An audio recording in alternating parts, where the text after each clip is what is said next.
mengetahui perkembangan COVID-19 di Amerika Serikat, kami telah terhubung dengan Muhammad Prabu Wibowo, WNI saat ini berada di Florida, Amerika Serikat. Baik, selamat pagi dari Indonesia, Prabu. Ini dengan Lorenzo dan Andin dari TVRI. Oh ya, selamat pagi Mas Lorenzo, Mas Andin, Mbak Andin. Ya, baik Mas Prabu. Selamat pagi seluruh pemirsa di tanah air. Baik, selamat pagi juga. Kami menerima kabar dan juga melihat jumlah yang berada di Amerika Serikat saat ini yang dinyatakan positif sudah mencapai 400.000 lebih. Lalu untuk di Florida sendiri saat ini situasinya bagaimana yang bisa digambarkan, Mas Prabu? Jadi memang situasi di Amerika sendiri sudah menjadi pusat pandemi ya. Seperti yang kita tahu, sebelumnya di Wuhan, di Itali, di Spanyol, lalu sekarang pusatnya itu di Amerika Serikat sendiri. Jadi yang sebenarnya terjadi sekarang ini, pusatnya itu di mayoritas ada di New York dengan kasus 142.000. Untuk Florida sendiri masuk ke urutan ke-7 untuk kasus COVID-19 yang paling banyak di Amerika Serikat. Dan kalau dilihat memang dari statistik kita bisa melihat bahwa mulai ada penurunan kurva sebenarnya. Jadi memang jumlah kasus baru di Amerika Serikat dan juga di Florida ini mulai menurun sebenarnya.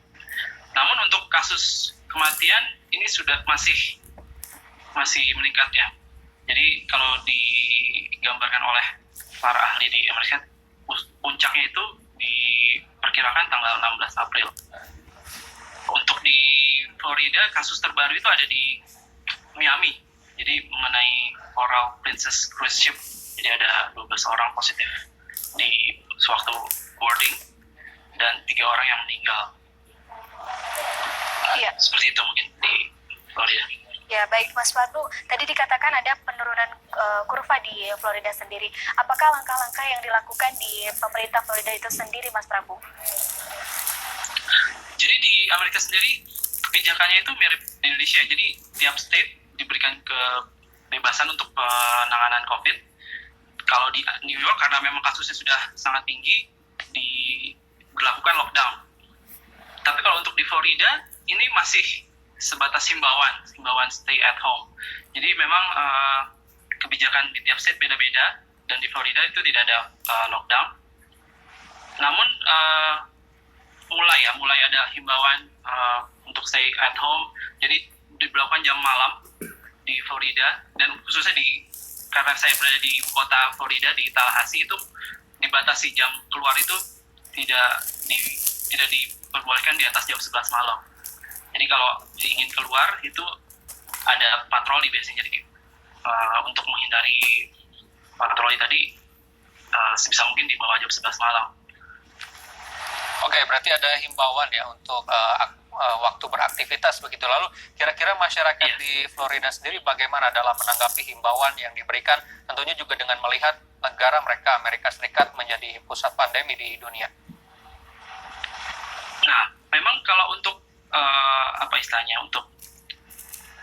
untuk masyarakat Florida sendiri awalnya ini sebenarnya agak meremehkan sebenarnya. Jadi kenapa kasus di Amerika itu sangat tinggi?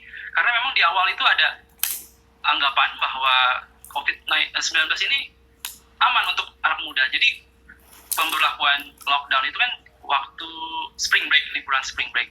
Itu masih banyak yang mahasiswa yang pergi dan juga para turis yang pergi ke pantai-pantai di Florida.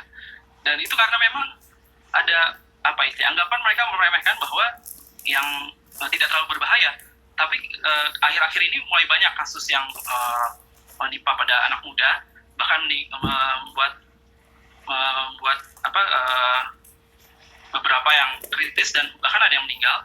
Dan mulai dari situ mulai ada awareness ya, peningkatan awareness oleh masyarakat yang khususnya yang masih muda ini, dan mereka mulai melakukan social distancing tadi. Jadi mulai ada peningkatan perbaikan tingkah laku ya istilahnya. Jadi awal-awal itu memang masih meremehkan, tapi sekarang mulai kesini-sini sudah menyadari bahwa ini harus serius menangani COVID-19 ini. Bahwa walaupun tingkat kematian untuk orang-orang muda ini masih dibilang kecil, tapi mereka bisa membawa efek ke mungkin yang tidak disadari ke orang-orang yang lebih tua. Dan dari sini sudah mulai awareness sudah mulai membaik untuk di anak-anak muda.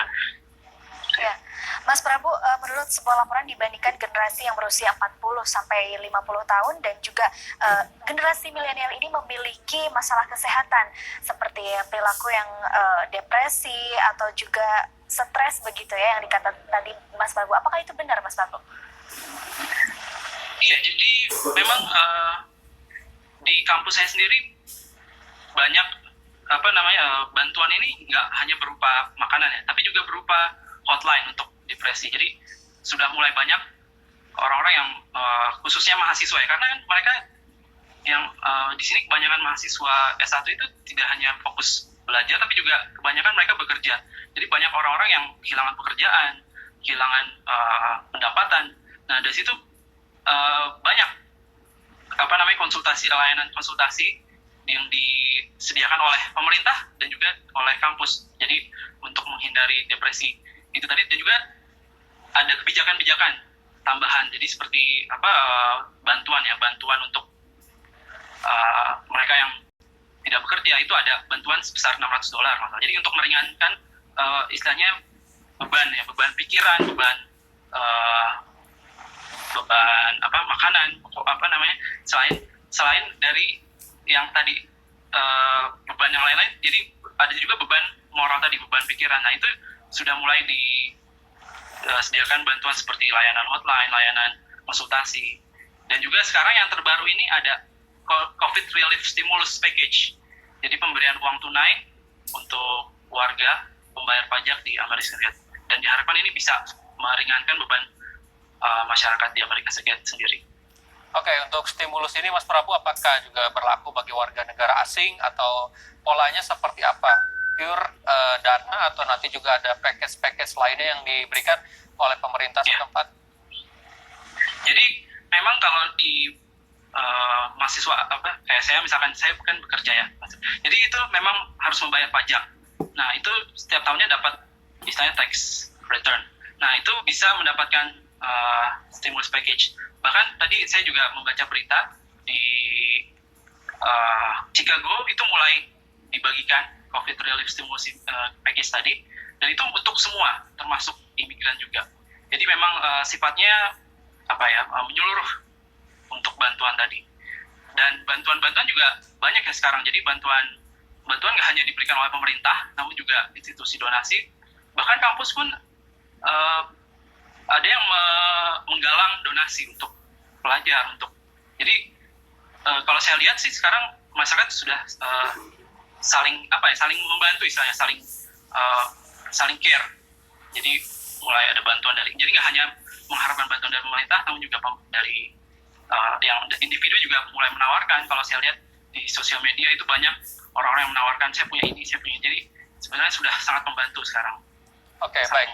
Mas Prabu, ini berkaitan dengan status pelajar tentunya di Amerika Serikat. Andaikan terjadi situasi yang begitu buruk dan mungkin seperti Anda juga mungkin ada yang beberapa pekerjaannya hilang begitu dan hilang pendapatan. Lalu bagaimana untuk misalnya biaya sewa apartemen? Apakah ada semacam himbauan mungkin dari pihak pemerintah negaranya masing-masing untuk kembali ke negara asal? Untuk kampus sendiri sebenarnya ada himbauan untuk kalau yang tinggal di on campus itu ditutup semua, jadi harus meninggalkan tempat tinggal. Tapi untuk yang tinggal di luar kampus itu tidak ada himbauan untuk keluar atau apapun.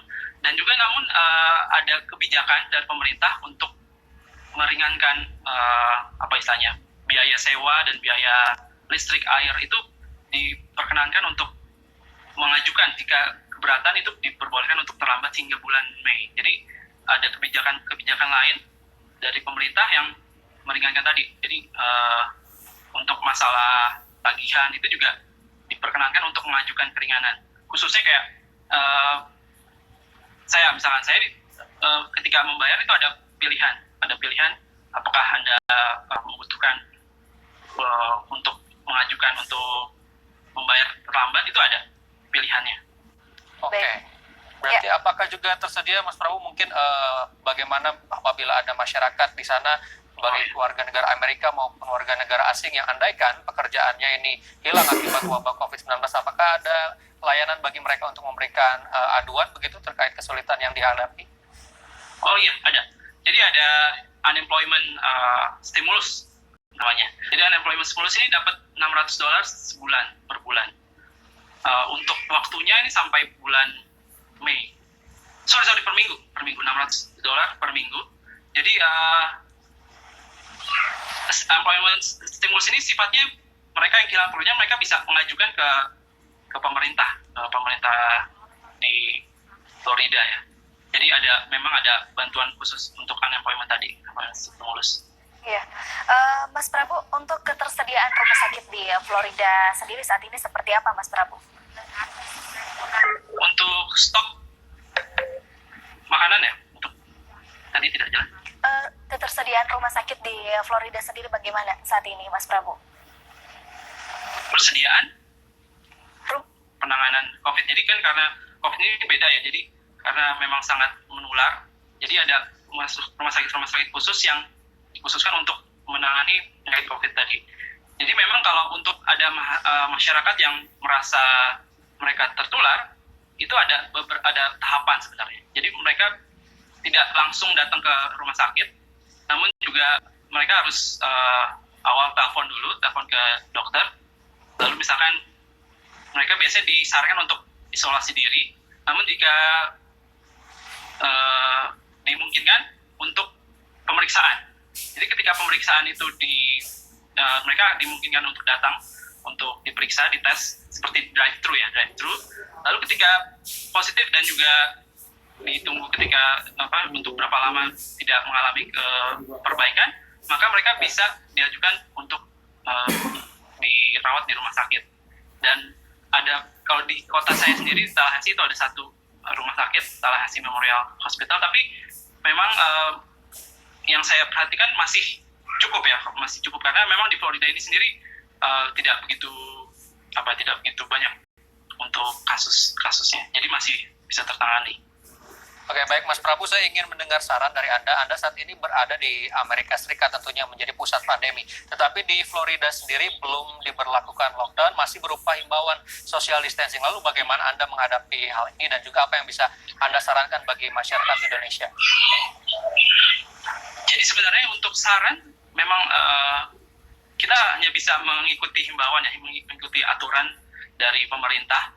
Jadi memang karena sekarang ini diharapkan stay at home.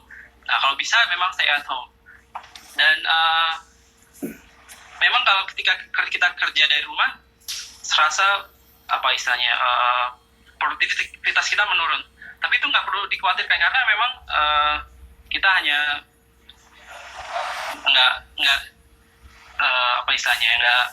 seperti kondisi yang di awal. Jadi memang kita harus bisa membatasi diri kita. Jadi walaupun kita bekerja dari rumah, itu juga harus bisa jaga kesehatan juga, kalau bisa mengikuti himbauan dari pemerintah. Jadi untuk himbauan sih sebenarnya dari saya hanya demikian. Oke, baik. Terima kasih Mas Muhammad Prabu Wibowo sudah bergabung bersama kami di TVRI. Tentunya kami memberikan juga harapan agar Anda tetap sehat berada di Amerika Serikat beserta keluarga dan seluruh WNI yang di sana. Selamat pagi. Baik, selamat pagi.